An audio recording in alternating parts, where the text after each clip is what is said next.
dúpẹ́ lọ́wọ́ yín gidigidi lẹ́ẹ̀kan sí i.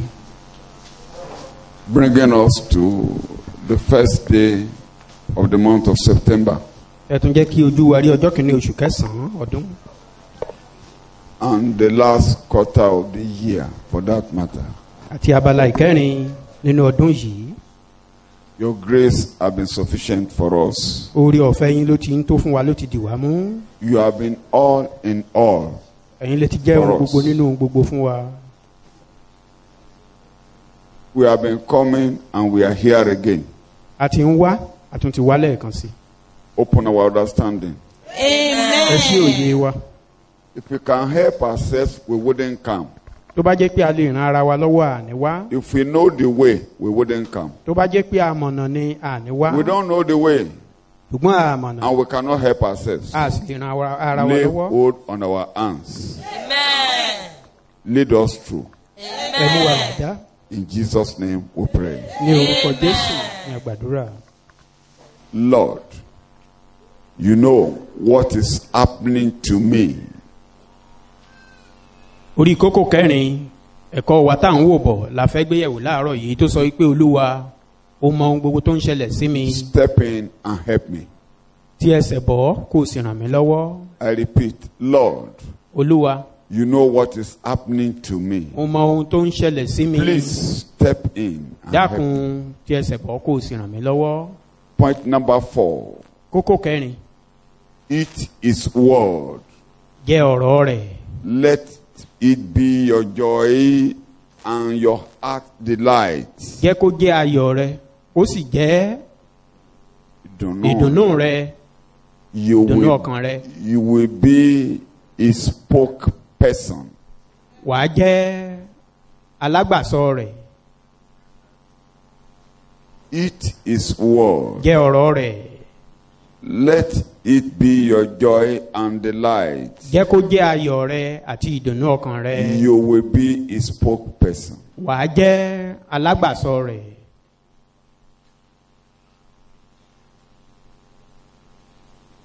The last point we consider, we didn't complete the main points. We'll be looking at it in other lectures. Kókó tá a wò gbẹ̀yìn bó tiẹ̀ jẹ́ pé a lè parí rẹ̀ ṣùgbọ́n a máa wò nínú àwọn ẹ̀kọ́ mìíràn. It will take you back. Bí a gbà ọ́ padà. You will stand tall before him. Wàá sì dúró níwájú rẹ̀. Wàá ga. And I was giving you what.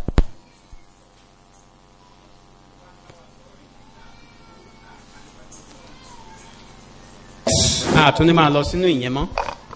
I'm going to where we are this morning. Ibi tá a wà láàárọ̀ yìí gan-an là ń lọ. In Jeremiah chapter 15.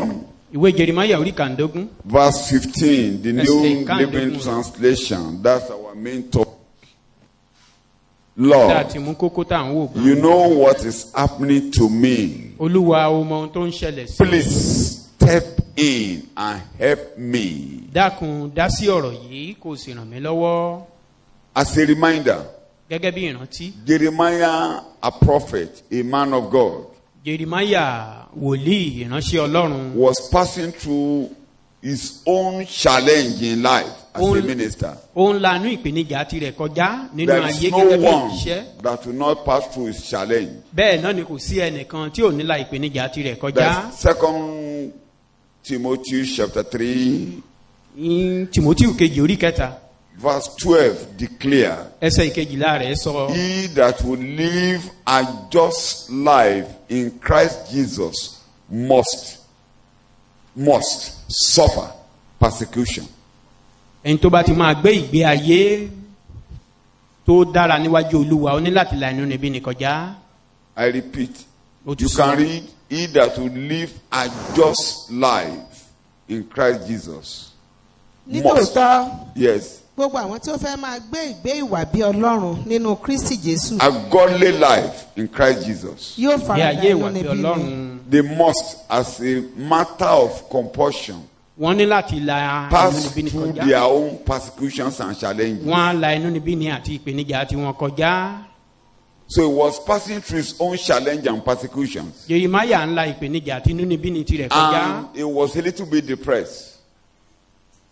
He was a little bit depressed. ọkàn rẹ̀ wá rẹ̀wẹ̀sì But níwọ̀nba. instead of looking up unto man, ṣùgbọ́n èyí tó yẹ kó fi wo ènìyàn fún he ìrànlọ́wọ́ resolved to go back to God. ó kúkú padà sọ́dọ̀ ọlọ́run. And he complained before God ó sì ṣàlàyé ó ṣàròyé rẹ̀ that níwájú ọlọ́run. God, you know what I am passing through.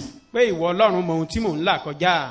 Please step in jàre dá sí i and help me. kó ràn mí lọ́wọ́. And God gave him some answers. ọlọ́run wá fún ní àwọn ìdáhùn sí kan. In the same way, bákan náà God knows what you are passing through. ọlọ́run mọ ohun tí à ń là kọjá. He will step in á dá sí ọ̀rọ̀ wa and help you. á sì ràn wá lọ́wọ́. He will step in á dá sí i and help you. á ràn wá lọ́wọ́.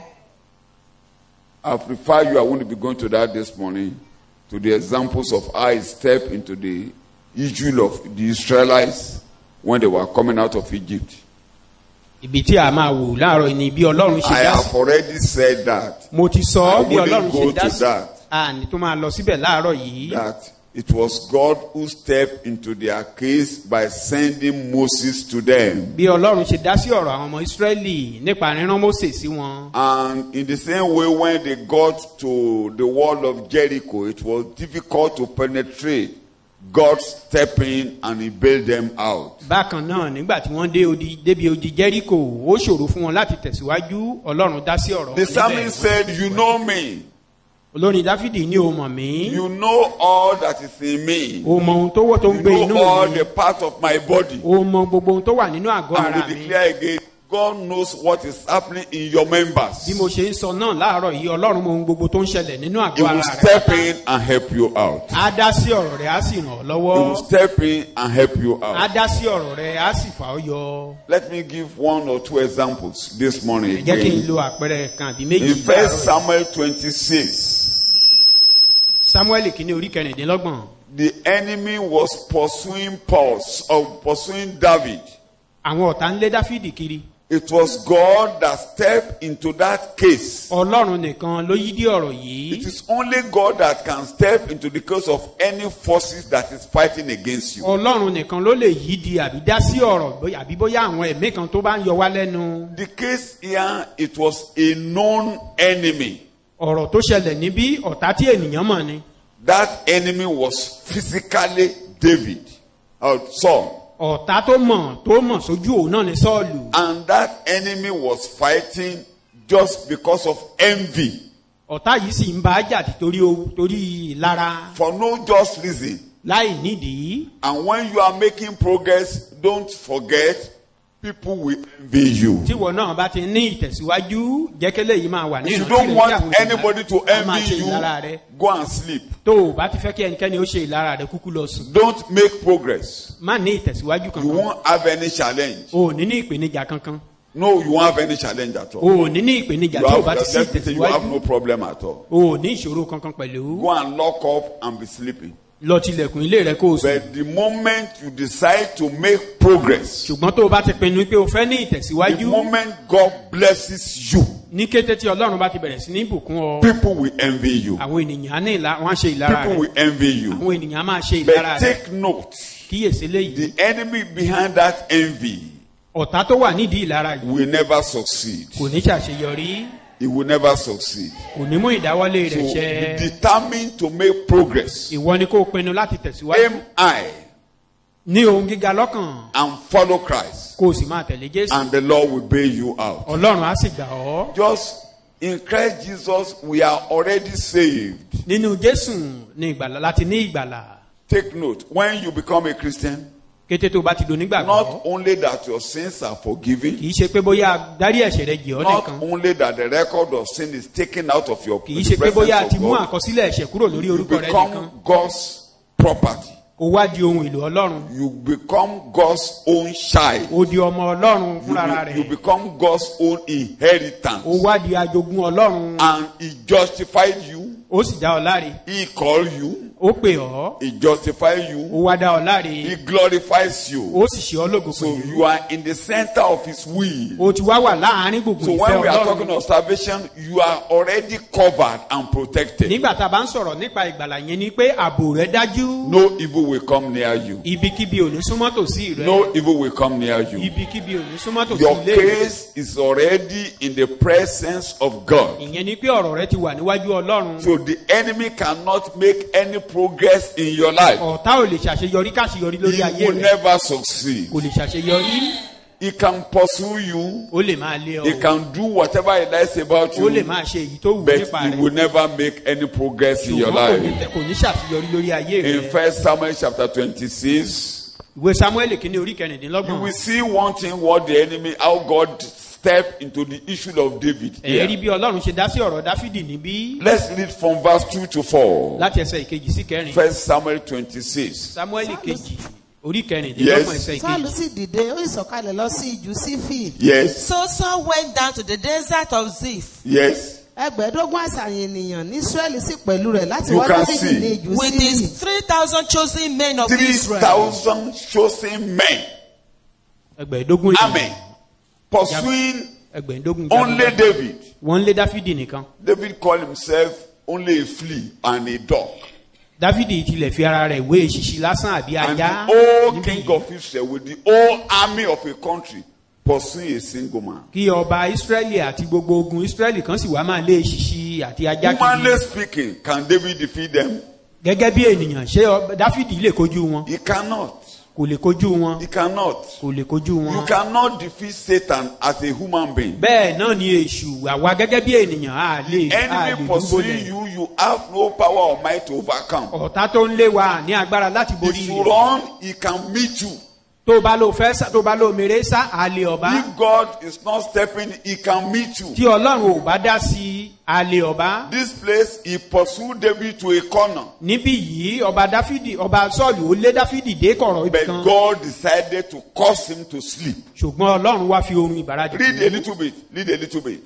Sọ́ọ̀lù sì pàgọ́ rẹ̀ níbi òkè Ikla tí ó Yes. wà níwájú Jẹ́símónì lé ojú ọ̀nà. Yes. Saul made his camp beside the road on the hill of Ikla, facing Jeshimon. Stop at verse 4. Yes. Dáfídì sì jókòó ní ibi ìjù náà ó sì di pé Sọ́ọ̀lù ń tẹ̀lé òun ní ìjù náà. But David stayed in the desert. When he saw that Saul had followed him there, Dáfídì sì rán àmì jáde ó sì mọ̀ nítòótọ́ pé Sọ́ọ̀lù ń bọ̀. he sent out scouts and learned that Saul had definitely It is in the arrived. same bush, in the same wilderness, in the same desert. nínú aginjù kan náà nínú igbó kan náà. David knew that he's around. Dáfídì mọ̀ pé Sọ́ọ̀lù wà He nítòsí. only sent delegates, identify where this man is. Ó kọ̀ rán àwọn amí kan jáde ẹ lọ wo ibi tí ọkùnrin yìí wà. He was already close to him. Verse 7. Wọ́n ti sún mọ́ra wọn. Verse 7. Bẹ́ẹ̀ ni Dáfídì àti Abísáì sì tọ̀ àwọn ènìyàn náà wá ní òru. So David and Abishai came to the people David by night. had known where he was. Dáfídì ti mọ ibi tó wà. And David now took one of his men. Dáfídì wá mú ìkan nínú àwọn jagunjagun tirẹ̀. And let us go to where this man is. Jẹ́ ká staying. lọ bá àwọn ọkùnrin yìí. And he went there. Wọ́n lọ síbẹ̀ In the night. lóru. You are reading the Bible. Sì wò ó Sọ́ọ̀lù dùbúlẹ̀ ó sì ń sùn láàrin kẹ̀kẹ́. And behold, Saul lay sleeping inside the circle of the camp. Can a sleeping man fight a battle? Ṣé ẹni tó sùn lè yagun? You read a little bit before I talk. A sì fi ọ̀kọ̀ rẹ̀ gúnlẹ̀ ní ibi tìmùtìmù rẹ̀. With Yes. his spear stuck in the ground at his head. Abneri àti àwọn ènìyàn náà sì dùbúlẹ̀ yí i ká. And Abner and the people were lying The around commander him. of his army slept. Olórí ogun rẹ̀ pàápàá All sùn. the army slept. Gbogbo àwọn ọmọ ogun náà sùn. All the army slept. Gbogbo àwọn ọmọ ogun The sùn. commander slept. Nígbà tó lórí ogun The ti sùn. king slept. Gbogbo wọn sùn. Your enemy will be sleeping in Jesus. Bẹ́ẹ̀ náà lọ́tà rẹ̀ á sùn kankan lórúkọ Jésù. Can you read the Bible?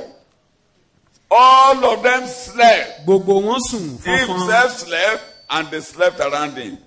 Ọba gan sùn, The àwọn ẹmẹ̀wà rẹ̀ sùn yíká. his instrument of war was pulled down. Ó wá fi ohun ìjà rẹ̀ ó fi dólẹ̀. His bottle of water was pulled down. Omi rẹ̀ ó wà níbẹ̀ nínú ìgò.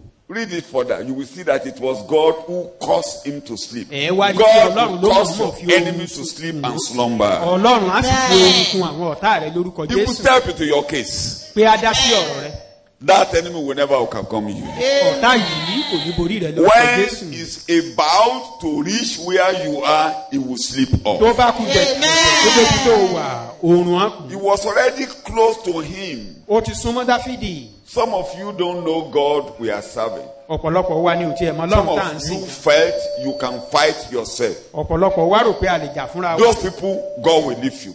Irú àwọn ènìyàn bẹ́ẹ̀ Ọlọ́run á máa wò ọ́. And you'll be suffering internally. Wàá sì máa jìyà nínú. You will be suffering because of fear. Wàá máa jìyà ìbẹ̀rù. You can't sleep well. O ò ní lè sùn You'll be dáadáa. running from one place to the Wàá other. máa sá láti ibìkan síbì kejì. And you will have bitterness. Wàá sì ní ìkorò. You will have bitterness. Ìkorò. You will have hatred. Wàá ní ìkórira. And you will not be part of God's army. O ò ní wá sí nínú ètò Ọlọ́run. You will be looking for help where there is no help. Wàá máa wá ìrànlọ́wọ́ níbi tí ò ti sí Because you ìrànlọ́wọ́. decided to fight the battle yourself. Torí pé o fẹ́ dá ogun ara rẹ jà. And God will withdraw from you. Ọlọ́run náà wàá fà He ní will sẹ́yìn. allow you to be doing it alone. A fi ọ sílẹ̀ kó o máa bá yí Because náà. you can do it. Torí pé o lérò pé o lè ṣe é. On many occasions, some of the battles you feel you are fighting and you feel you can do, some of them are not even real battles. Lọ́pọ̀lọpọ̀ ìgbà àwọn ogun tá a máa ń rò pé a fẹ́ dájà fúnra wa gan kì í kúkú ṣe ogun náà fúnra rẹ̀. Because on many occasions, Lọ́pọ̀lọpọ̀ ìgbà. you took men and women as your arch enemy. A máa ń rí àwọn ọkùnrin obìnrin tó yí wa ká gẹ́gẹ́ bí ọ̀tá wa tó ga jù. And because of that, you want to fight them. You want to run away from them. Torí You want to eléyìí protect them. a fẹ́ bá wọn jà a fẹ́ máa sá fún wọn a fẹ́ máa dáàbò bo ara wa lọ́dọ̀ wọn. Where can you run to? Ibo ló fẹ́ sáde? Where can you run to? Níbo la fẹ́ sáde? If God is not with you, where can you run to? Tọ́lọ́run ò bá wà pẹ̀lú wa bó la fẹ́ sáde? I've told you sometimes ago. Mo ti bá wa sọ eléyìí nígbà kan. If not for God, you can't run from the devil. Tí kì í bá ṣe ọpẹ́lọpẹ́ Ọlọ́run a lè sáfẹ́ṣù. One of those big babalawos that the Lord brought near us in those days who became Christians. Ìkan nínú àwọn babaláwo tí Ọlọ́run ti pàṣẹ wá ṣe ètò ìgbàlá ọkàn rẹ̀. In fact, it's one I've told you sometimes ago. Is the man people fear. People feared him so Ó much. jẹ́ ẹnìkan táwọn ènìyàn bẹ̀rù. The day he was talking to me, Ọjọ́ tó ń bá mi sọ̀rọ̀. he said, "You are only say Ogboni cannot save. Ogboni can." He said, "Ogboni has no power." Ó ní ẹ̀kọ́ ń sọ nínú orin yín pé ògbóni ò lè gbàlà. Ó ní ó wá bá mi sọ pé ògbóni ò lágbára. Sat me down and he began to talk. Ó wá mú mi jókòó ń bá mi He sọ̀rọ̀. said, "Ogboni is using witches and wizards." Ó ní àwọn àjẹ́ àti oṣó ni àwọn ògbóni máa ń lò. From there, I won't go into that in Gillette Satan. Mi ò ní máa lọ From sí there, I inú ọ̀rọ̀ knew, tó sọ. because there I was able to know what they call ARMFA. So, he said, he said, "Young man, if you are running away from Kijara Keji and you are going to Lagos, they will only put their mark on you." Ó ní arákùnrin jókòó kó gbọ́ mi ó tó bá fẹ́ sá kúrò ní arákejì níbí tó ń lọ Say Èkó. you are Ó ní running. àmì wọn náà kọ̀ fi sí ọ lára. You are running from them. They will Bí òun only sá put fún wọn ni. the moment you are landing in the airport in London, Ó ní kété tó o bá ti ń bọ́lẹ̀ nínú the ọkọ̀ òfurufú witches tó and wọ̀. wizards there will say this is their mark. Àwọn akẹgbẹ́ wọn tó wà lọ́hùn náà wọ́n á ti rí pé àmì wọn ló wà lára And ọkùnrin yìí. your suffering now continues there. Ìyà náà tó ń bẹ̀rẹ̀ lọ́hùn. You have run from me, Ikeji O ti sá wọn kúrò ní o ti and you sá have kúrò gone to níwájú wọn London níbí because o. of your enemy. O ti wá lọ sílùú ọba báyìí torí àwọn Their ọ̀tá. colleagues there will say, "Welcome, welcome, Àwọn welcome." ará wọn tó wà lọ́hùn wọn kí ọ káàbọ̀. Your suffering continues. Pé ìjìyà tẹ̀síwájú. I later knew this. I've told you this story. Lẹ́yìn ọ̀rẹ́ yìí ni mo wá mọ ilé yìí. When my mother was giving me the story of the sickness of my father when I was young. Nígbà tí ìyá mi wá ń sọ nípa àìsàn kan tí bàbá mi ní nígbà tí mo ṣì wà ní The ìwé. sickness came upon my daddy. Àìsàn yìí wá. Those who did it put a mark Àwọn tó ṣe nǹkan on yìí my papa. wọ́n fi àmì kan sí ara bàbá mi. And they carried my papa from Ise-Ekiti to Si-Ekiti to Wọ́n wá take gbé care. bàbá mi kúrò ní Ìsẹ̀rù wá sí Òṣù láti lè And tọ́jú rẹ̀. the greatest babalawo was Babaláwo tó dàbí ẹni pé ó gbówó jù. he was a relation of my mother. Ó sì jẹ́ ìbátan ìyá mi. That was where my father was housed. Ibẹ̀ náà gbé bàbá I've mi wá told sí. you, I've been going there. At that time I was going there, I didn't know my father was sick. You know, I was so young. Mo máa ń lọ síbẹ̀ mi ò mọ̀ pé ó rẹ bàbá I mi didn't gan even torí know mo that sì my kéré. father was sick. mi ò mọ̀ pé bàbá mi pé ó rẹ To bàbá cut mi the nígbà story náà. short, Ní kúkúrú, the person who helped my papa to come out of that sickness, ẹni tó ran bàbá mi lọ́wọ́ láti bọ́ lọ́wọ́ àìsàn yìí, she's also one of those ones that are very strong. She's a Ó jẹ́- woman. She was a woman. obìnrin ni ṣùgbọ́n ó jẹ́ ìkan nínú àwọn tó The gbówó. woman came there. Ó kọ̀ wá kí wọn I níbẹ̀. won't go to the story in details again. The woman saw the mark. Obìnrin yìí kọ̀ wọlé ló wá rí àmì yìí lára bàbá mi níbẹ̀. She saw where my father was lying down. Ó kọ̀ yọjú lórí lọ́ọ̀kan. And he called the owner of the house. Ó wá pe bàbá wo tó ń tọ́jú rẹ̀. Who is this? Ó ní ta lẹni yìí. He's the husband of this woman. Ó ní ọkọ obìnrin yìí ni. How is this woman? He said, this woman is my uncle, is my cousin. Mo You béèrè mean ó ní this woman is your cousin. arákùnrin mi ní ẹni yìí. This is her husband.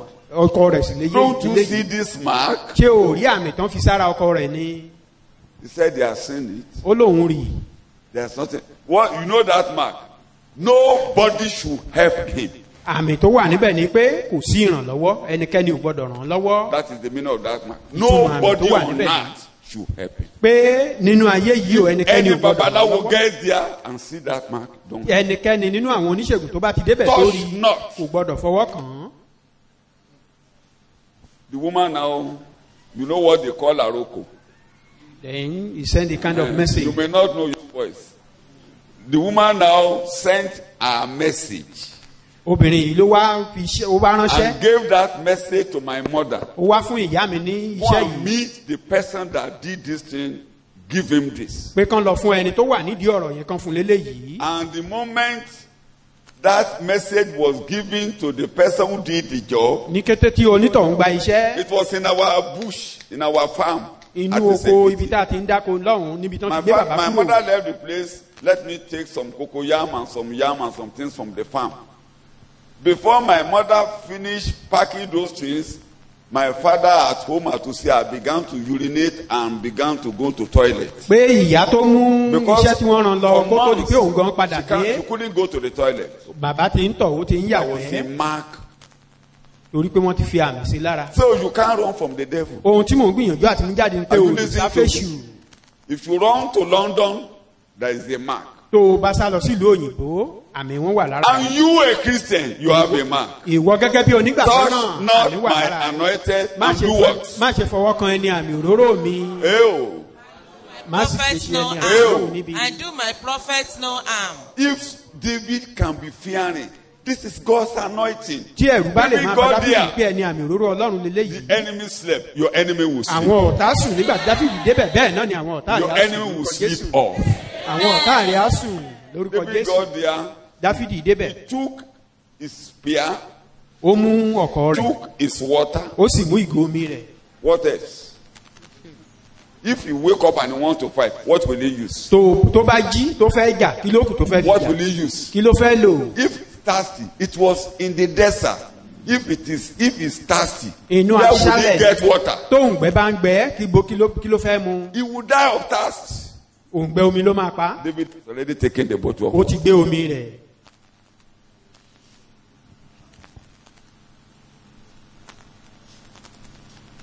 Abisai said, let me strike him. Let me strike him just once. Abichai kan náà àwọn ológun tó tẹ̀lé lọ ní jẹ́ kí n ṣáà fún mi láyè I lẹ́ẹ̀kan kí n will lu not lay lẹ́ẹ̀kan my pé hands upon God's anointed. Dáfídì ní mi ò Who ní is fọwọ́ that mi kan mi one ò that róró can Ọlọ́run. kill God's anointed and go unpunished? Ó ní talẹ́ni náà tá a pa àmì òróró Ọlọ́run tá a pa ẹni àmì òróró Ọlọ́run tá a lọ If lọ́fẹ̀ẹ́. anybody touch you, he Ìyẹn will ni never, pé kí ẹnikẹ́ni bá fọwọ́ kàn ọ́ kò ní lọ láì he will jìyà. never go unpunished. Kò lè lọ láì jìyà.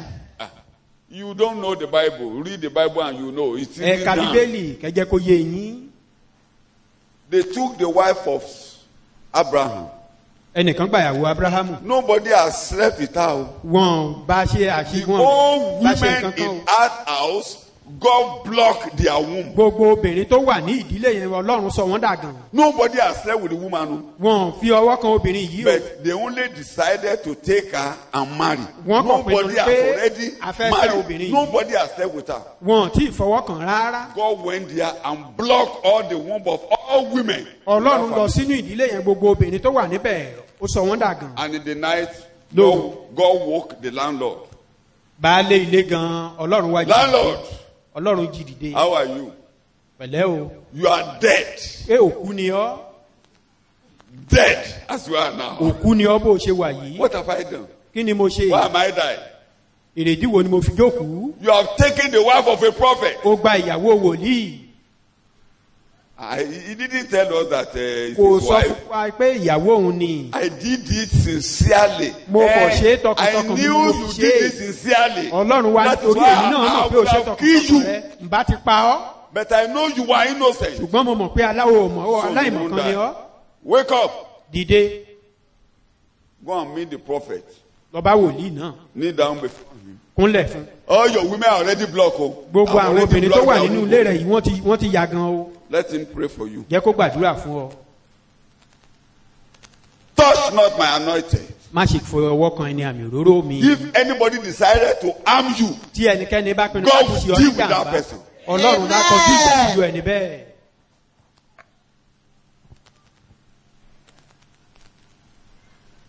Don't harm anybody.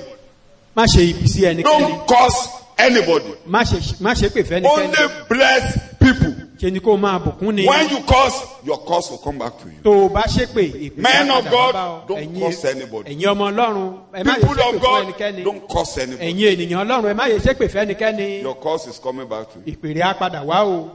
You know what I'm saying? I'm saying it will come to you. òtítọ́ ọ̀rọ̀ ni mò ń bá yín sọ. Whatever they do to you that is affecting you, that wants you to make you to be bitter, kneel down and say, God, ràn mí lọ́wọ́. ohunkóhun tí ẹnikẹ́ni bá ṣe sí ọ tó wá dàbí ẹni pé ó fẹ́ máa mú ọ bínú lòdì kúnlẹ̀ Olúwa gbà mí. pé kí ọlọ́run kó ràn ọ́ Bẹ́ẹ̀ lọ́hùn lọ́wọ́. tira ẹ. beg God, Tẹnu. be open minded. Tó o bá tẹnu wà á rọrùn. If you are not open minded, you may put yourself into trouble. Bó o kú ṣáájú àkókò rẹ, wà á máa fi nira gbélé ayé. If you don't die before your time, you may be living your life with affliction.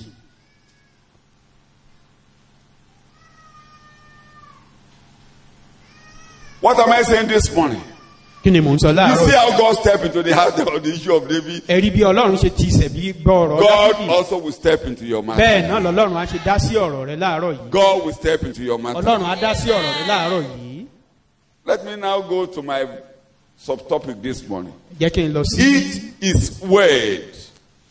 jẹ́ ọ̀rọ̀ rẹ Let it be your joy jẹ́ kó jẹ́ and ayọ̀ your rẹ delight. àti inú dídùn rẹ. I won't go to part 2 this morning. When you do that, Tó o bá part ti lè B ṣe is léyìí. you will be a spokesperson. Tó bá abala kejì rẹ̀ tó bá ti ṣe tàkọ́kọ́ yìí wà wá jẹ́ olùgbọ́ When Jeremiah agbàsọ was rẹ̀. complaining, I have problem. How do I go about it? God told him, Jeremiah. Nígbà tí Jerimaya Ó yá. sọ pé Olúwa mo níṣòro Ọlọ́run wá bá sọ̀rọ̀. Eat my word. Jẹ́ ọ̀rọ̀ mi. Eat my word. Jẹ́ ọ̀rọ̀ mi. Jeremiah 15. Ìwé Jerimaya orí kàndógún. Jeremiah 15. Jerimaya orí Verse kàndógún. 16. Ẹsẹ̀ ìkẹrìndínlógún rẹ̀. nígbà tí a rí ọ̀rọ̀ rẹ èmi sì jẹ wọ́n ọ̀rẹ́ sì jẹ́ inú dídùn mi nítorí orúkọ rẹ ni a fi ń pè mí ìwọ Olúwa Ọlọ́run àwọn ọmọ ogun. In English, 16. Thy word were my found. Thy word were found, and did eat them.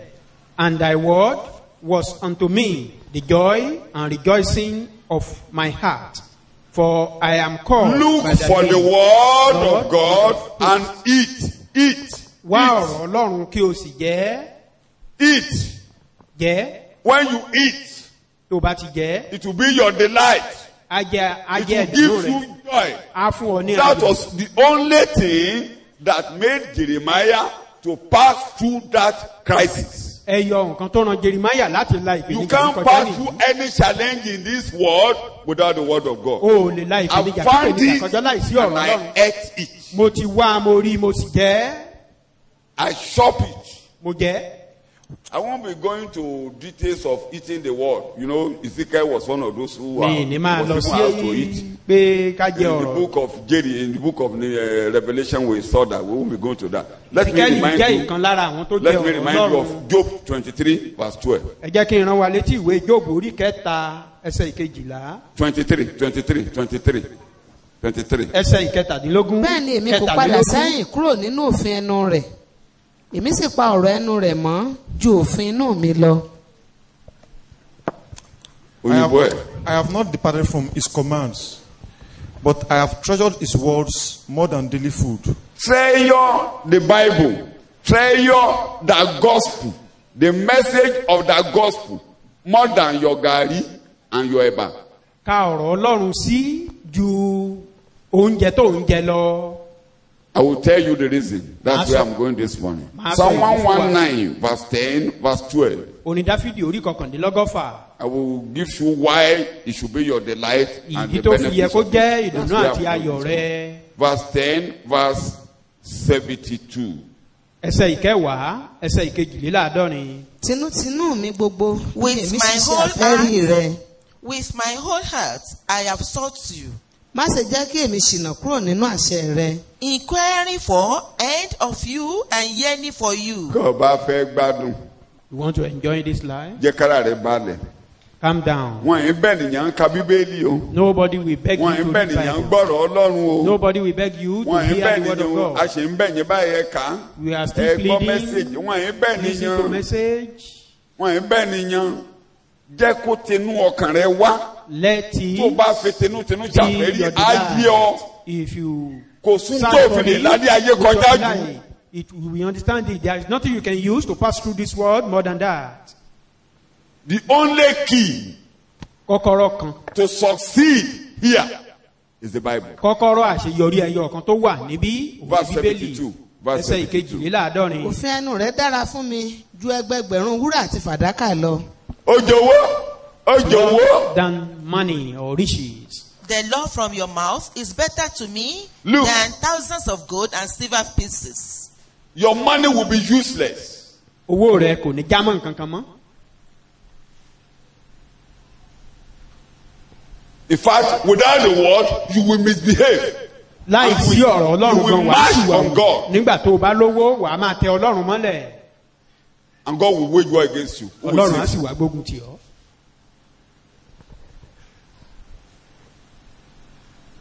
Belshazzar, the grandchild of Nebuchadnezzar, Belsasari was a rich king. ọmọ Nebukadnesari ni ọba tó When he lọ́rọ̀ ni. was- when he was celebrating, they were drinking wine Nígbà tó ń ṣàjọyọ̀ in the kan cup of gold. wọ́n wá ń fi ago wúrà wọ́n fi ń mu He wáìnì. even moved further. If he stopped there, Tó bá tiẹ̀ wá dúró níbẹ̀ nobody will fight him. ìbádá He now went into the house of his father. ó wá lọ sínú ilé bàbá rẹ̀. All the cup of gold that they are using in the temple in Jerusalem, which Àwọn ago wúrà they tí bàbá carry. rẹ̀ ti kó lógun wá sí ìlú wọn. His father didn't touch it. Oh. Bàbá rẹ̀ wá fọwọ́ kàn án You know, gan. Nebuchadnezzar was a servant of Ẹ God. mọ̀ pé ìránṣẹ́ Ọlọ́run ni ọba You all know. Nebukadnesari gbogbo God aláṣẹ. said, "It's my servant." Ọlọ́run sọ bẹ́ẹ̀ pé ìránṣẹ́ He òun said he wants everybody to go and serve him. pé kí gbogbo ènìyàn lọ tẹríba fún kán lọ This sìn man ín. now, bring that cup. Ó wá ní kán lọ kó àwọn ago It's the wúrà yìí best wá. for wine.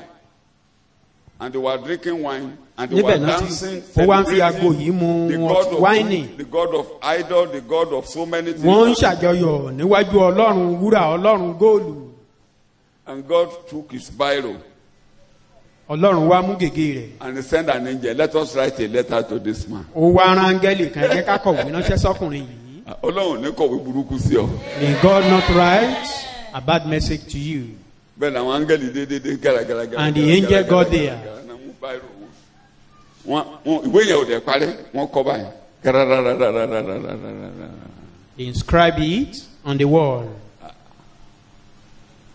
A ti gbé ọ lórí ìwọ̀n. We've weigh you. A ti rà yẹ. We try you. Bóyá wàá ṣe rere. Maybe you will do O good. ò gbé wọn. You weigh nothing. A dẹ̀ ṣí ṣírò ìjọba rẹ. And it has been account. Ó tó gẹ́. That is your kingdom. A pín ìjọba Enough. ẹ̀ sí Your wẹ́wẹ́. kingdom is Káwọn ará divided méjì àti pàṣẹ àmọ́ àmọ́. with A gbé wọlé rí and ìwọ̀n. partial. We Pé weigh bóyá you. wàá wúlò láfi fi ọ́ Maybe sí. you'll be useful. That is why you Ṣé are ò put ní here. bàjẹ́?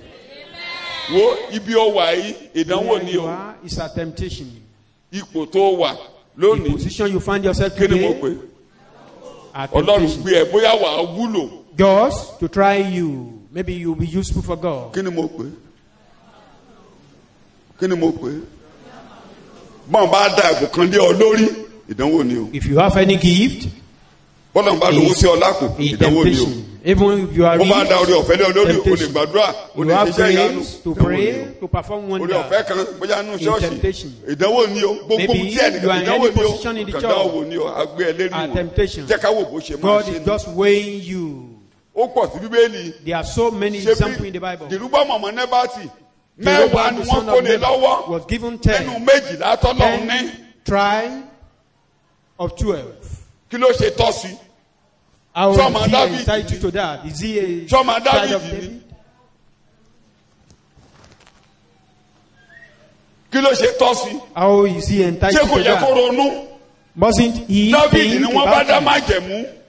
The covenant was made with David. Ó yá gbà lọ máa ṣèjọba bó ṣe wù ọ́. Go and rule as you like. Ọlọ́run wàá ṣe báyìí. God was not looking at him. Ìdánwò ni o. A temptation.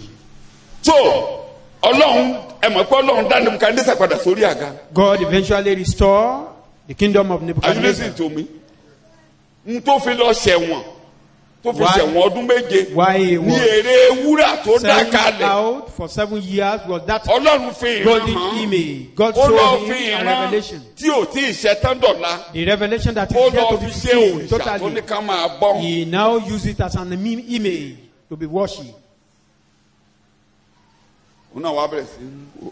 He was now Ti kárí bragging, gbogbo ayé.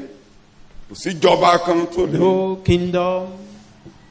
Ìjọ tó máa wọ ọgbó yẹn. The day he will enter into the bush, Òun rìn lórí òrùlé. he was Ó ní walking Bábélì rè tí mo on fi the agbára mi stair. kó He jọ. was thinking that this is Babel I build with my Ohun power. kan jáde sí ní A etí. voice Pé came ìwọ to là á him. fi fún. You've been A ti given. ń wọ̀ ọ́ ti pẹ́. We've been looking A at fi you. fún ọ pé You've ó been ń given wọgbó. that you will enter into bush. Ó jáde kúrò láàfin ó You will move wọgbó. out of the Ó palace máa fẹ́ràn kó to gbé the bush. You dwell títí with ìgbà the méje beast. yóò fi kọjá ní orí 7 rẹ̀. times Ó pass fi over mọ̀ you. pé ọ̀gá ògo ló ṣe Then you will olórí. know Pé ta ló fi ọ́ síbẹ̀? Ta ló how fi ọ́ sí God àyè is tó wà? king, is ruling. Who put you there? Ta ló dàgbù lé ọ lórí? Who Ta ló give you sọ ọ́ all dàmú the tó keys? dà? Who make you to Who be become other this? way? Ta ló sọ ọ́ dà? Who make you to be Ta what ló you dá are orí ọ̀fẹ́ today? lé ọ lórí? Who poured that grace upon you? Ta ló fún ọ lọ́mọ? Who give you those children? Ta ló kọ́lé fún ọ? Who built that house for you? N tó ní ta ló fi lé ọ lọ́wọ́? That thing that you have, who gave it Apá ìwà to ká sókè. you? Now you feel Má jẹ́ proud. kọ́lọ́run lé ọwọ́ gbó o. Don't allow God to send you Ìdè away. lórí ẹsẹ̀ rẹ̀. Rise up on your feet. Olúwa ọpẹ́ lọpẹ́ rẹ̀ wí bẹ́ẹ̀. God, ọpẹ́lọpẹ́ rẹ. it's only you, oh God.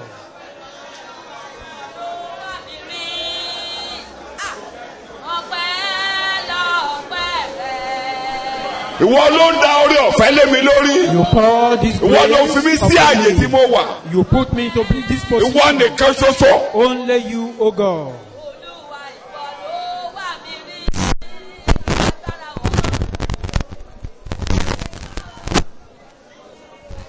Jésù. In Jesus' name. Tó fara ẹ balẹ̀. Wọ́n ní a ti gbé ọ lórí ìwọ̀n. You've been weighed. Mo máa ń tẹnu mọ́. I do emphasize on this. Orin Aníkúlápó Kútì kó tó di pé ó ṣèǹjì sí One of African olden Seventy. days musician. Àpólà òun náà fi kọrin àní máa ṣàwọn. Ọjà Òyìnbó. Bọ́kọ̀ kan òre kó.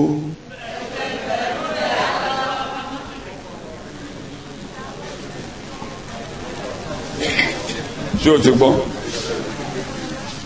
Ìdánwò ni It's a temptation. a kàn fi ọ́ bẹ̀ ni. You are only Kò ń ṣe pé Ọlọ́run òre èèyàn.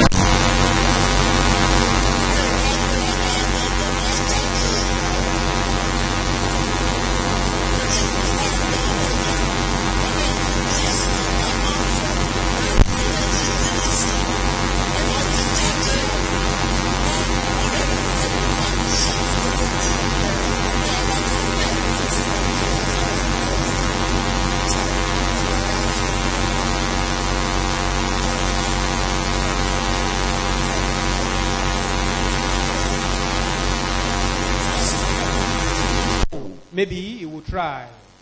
Wá débẹ̀ òun náà tó lè jọba tó tóbi He got there. náà tó fẹ̀. He became proud. Àtìrá yẹn We are ó only gbé wọn. trying you, but you weigh nothing. Kọ́lọ́hún tó ń já ọba lẹ̀ ìwọ ló máa ṣera rẹ. Before God Sọ will fúnra rẹ reject you, Olúwa má jẹ́ ń ṣera you mi. must have misbehaved.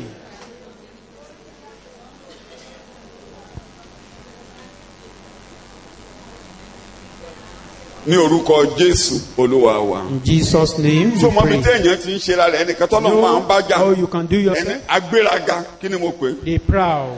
Tó gbọ́ àyè pé apá lára ni. When you think you Tó can ń do it tàpá all, sí ènìyàn Ọlọ́run tó ń can now tàpá sí kick ọ̀rọ̀ Ọlọ́run. against the word Tó of ń fi àwọn God, ènìyàn against Ọlọ́run the ṣe men of yẹ̀yẹ́. God. You are making jest of the Tó people fi of pé God.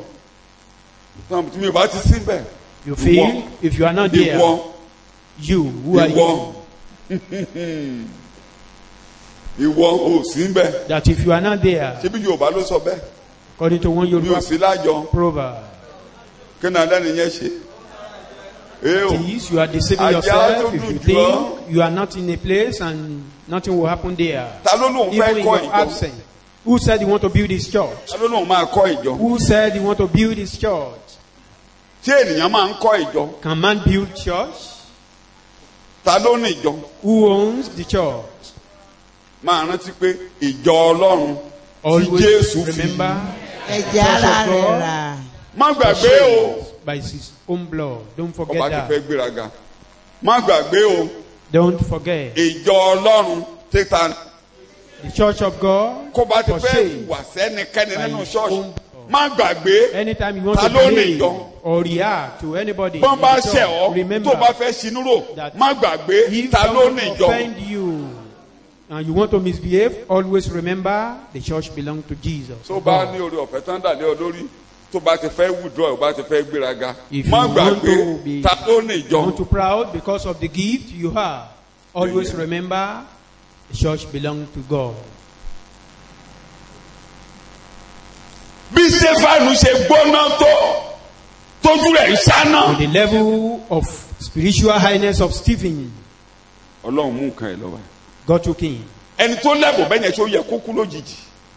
The person that has such gifts, must he die suddenly like that? Ó yẹ kí gbogbo ìjọ máa jẹun lára rẹ̀ ṣùgbọ́n Ọlọ́run lákòókò rẹ̀ tó. The people should be feeding on him, but Ṣé God ìjọ said it dúró? is time. Did that one stop the church?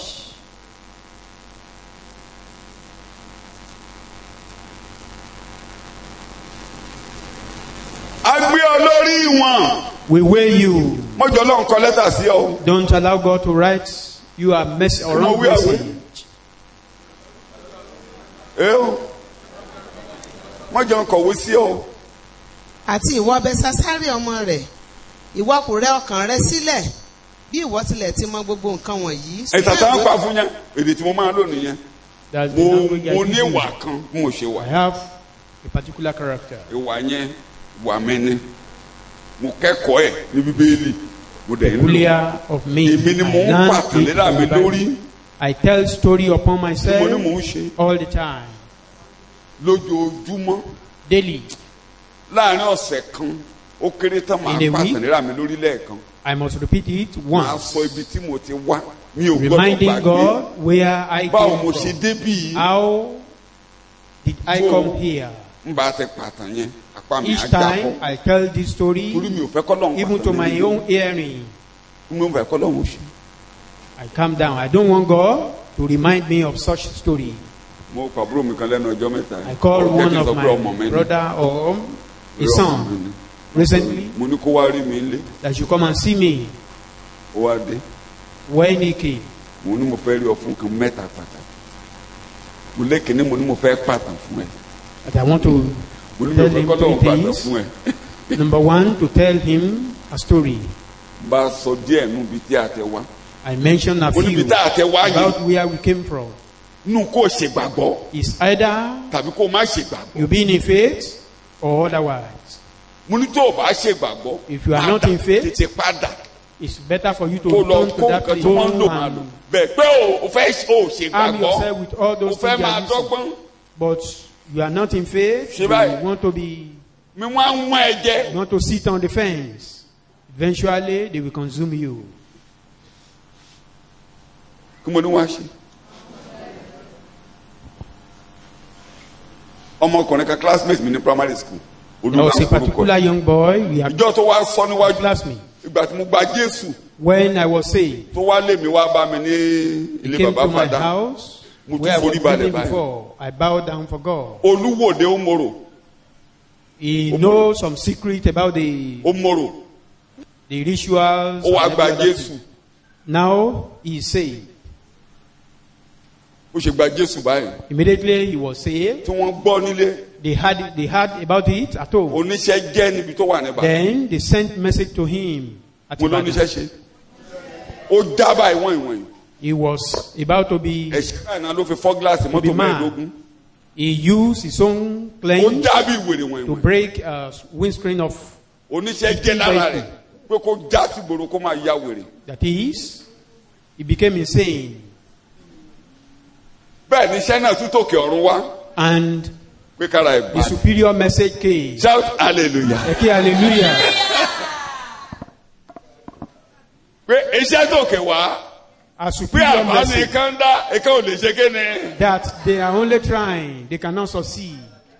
Nígbà táwọn ọmọ Ọlọ́run rí báyìí. When the children of God saw Wọ́n ní him, kó jókòó. they sat Ó him bí ṣe down. wọ̀nyí wọ̀nyí. He was Bẹ́ẹ̀ ni trying àwọn to. ọ̀run sọ̀rọ̀. Then the heavens spoke. Níjọ́ tó ń sọ fún mi báyìí mò ń forí The day he balẹ̀. was telling me, I worship God. Mò ń forí balẹ̀ ni. I worship God. Ó lóun mọ̀gbà tó ń fọ́ gíláàsì lọ. He said he didn't know when he Olóhùn broke the windscreen of some Ó ní bẹ́ẹ̀ vehicles. tà ní àwọn Ọlọ́run náà kàn ríra wọn. But Ó látẹ́gùn suddenly kan he tó just saw himself in the Látẹ́gùn midst tó of the fẹ́. children of God. Pé And a cool breeze came upon him.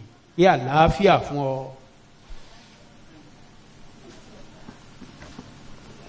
Afẹ́fẹ́ àti dìgbà ìgbà tí rẹ̀ gbọ́ dákẹ́jẹ́.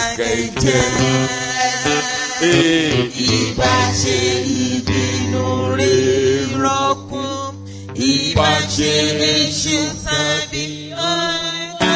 kò sóhun náà. Kò sí omi tó lè rí Ọkọ̀ náà tí Olúwa rún wá. wọn yóò rí lóde ṣe fẹ́rẹ̀. Dákẹ́jẹ́, dákẹ́jẹ́, wọn yóò rí lóde ṣe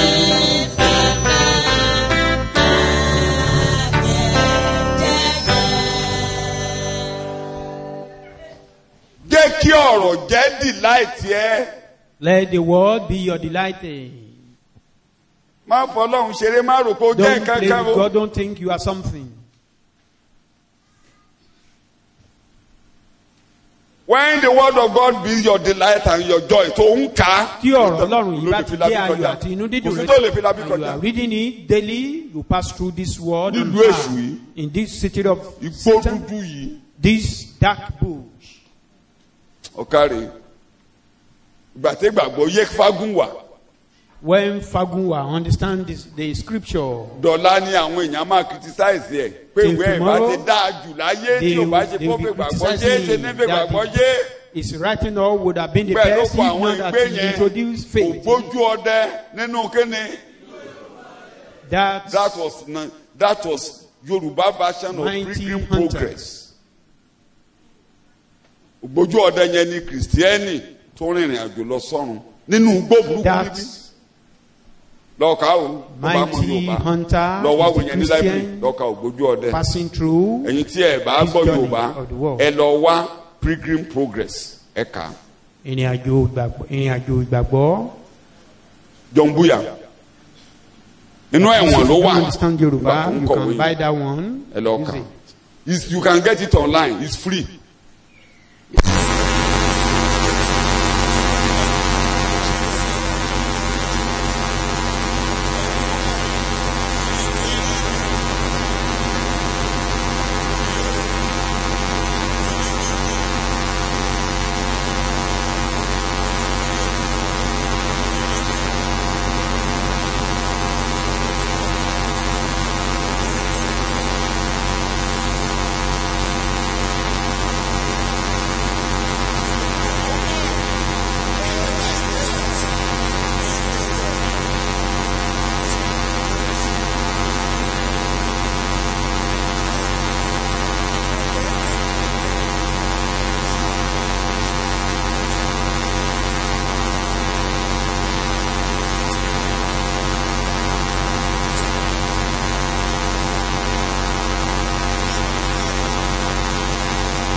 not be dọ̀wọ́ going rẹ̀. alone in this journey. Ọlọ́run náà wá.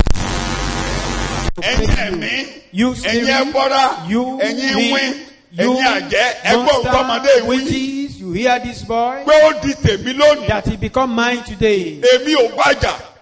I'm not fighting him. Ohun tí mo dá kan láyé. Any Kò lè creature bàjà kó cannot borí fight mọ́. him and overcome. Bọ́mbà dìde sí ẹ̀ ní If borí they rẹ̀. rise against him, you will Mo not gbà succeed. wọlé. I accept him. Èmi ni mo gbé Jésù dìde. I raise Mo Jesus. fà á gòkè I báyìí. lift him up. Látòní, a máa Henceforth, mókè ṣá. he will be succeeding. Níta lọ ń ṣe lódò ìrìbọ mi. That is what we do on water Tó baptism. bá ti ń gbọ́rọ̀ rẹ̀, jẹ́ kí n lo kókó méjì. Hear the word.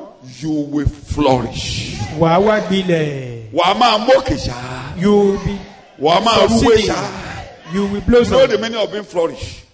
Wà á Kí ni máa ìtumọ̀ pé kéènì grow. Nǹkan tó ń dàgbà. something that is Ṣé mo pé tẹ́ ẹ bá gbé germinating nǹkan or is sóko? growing. When bá you gbé plant nǹkan sóko. something, Ẹ lè gbin àgbàdo kẹ́tẹ́ bá débẹ̀ tó bá ń tàgbàdo bá ń dàgbà you plant tó maize. ń dán. When you see Tẹ́ bá the débẹ̀ kí maize nínú yẹn á máa ṣe. growing, Èèwọ̀ growing normally, àgbàdo mi lè you'll be dàgbà happy. kó máa bọ̀ kí nǹkan máa jẹ wérẹ̀. Some may be growing stunted. Ẹ̀fọ́ mi á máa dàgbà nǹkan á máa jẹ wérẹ̀. Some vegetables Àwọn ẹ̀fọ́ may mi be á máa yọ. growing stunted. Á máa tóbi. Or A while máa some gbèrú will tó be, bá ti dénú oko tó rí will kankan be tó ń dàgbà flourishing. tí kòkòrò á jẹ nínú òsì ń bẹ̀ when you see, tó when you ṣàǹdán get to the farm, tó you ń see dàgbà tó your ń dán. plant or crops growing Ẹ̀ẹ́dẹ́gbẹ̀ oko mi kà ẹ̀ normally. súre fọlọ́kọ. Àbí bẹ́ẹ̀ Even at kọ́ times kì you í get ṣòun to ló some ṣe farm, you'll be Ọlọ́run ló ṣe blessed. kí ni ló ṣe. It's not the owner that do it, but God. So wàá máa dàgbà. That is, Wàá máa you will grow. You will blossom. Head kòkòrò á jẹ nínú Ìlera òní bá pípé. ọjà. Jewéjewé ò ní bá ọjà. Caterpillar, Wàá máa yọ bá. another leaf Wàá máa eater yọ bá. will not affect you. Ọ̀rọ̀ ló ń jẹ́ You kéèyàn will blossom. yọ. It is word that will Nínú make you ayé blossom. yìí ó máa tayọ In ṣáà. this world, you will succeed. Psalm 1 ẹsẹ̀ kìíní sí ìkẹta. Ó bá Onídàáfídì ti yọ orí fún kìíní. ọkùnrin náà.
ní orúkọ Jésù Kristi Olúwa wa ní agbàdúrà. In Jesus' name, olùpilẹ̀ṣẹ̀ ìyè the giver of life, tí ń sọ gbogbo di àlàyé. that make everything live. torí ìyè ló wà nú ọ̀rọ̀ rẹ. Because life is in your word. o ti tún sọ ọkàn wa jí láàárọ̀ yìí. You've gbogbo ohun tó kú láàárọ̀ yìí lórúkọ Jésù kò all yè. that are dead this morning, let them live again. mo ní mò ń sọ pé gbogbo ohun tó kú All that are dead nínú àgọ́ ara in our ìbá body, ṣe ilé iṣẹ́ be ìbá it ṣe in our nínú ilé business or in our lórúkọ home, Jésù yè.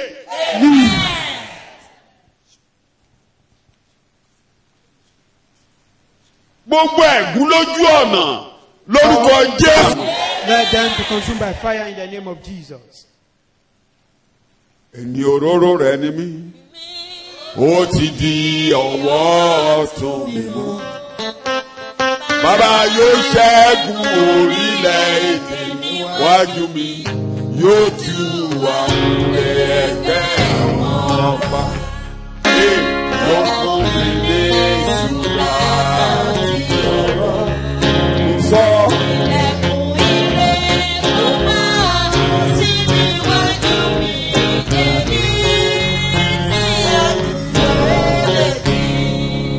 gbogbo àwọn tó ti pè wọ Jésù wọlé láàárọ̀ yìí All that have tó called di you àyànfẹ́ rẹ they become your tó da beloved. òróró lé lórí. Anoint them.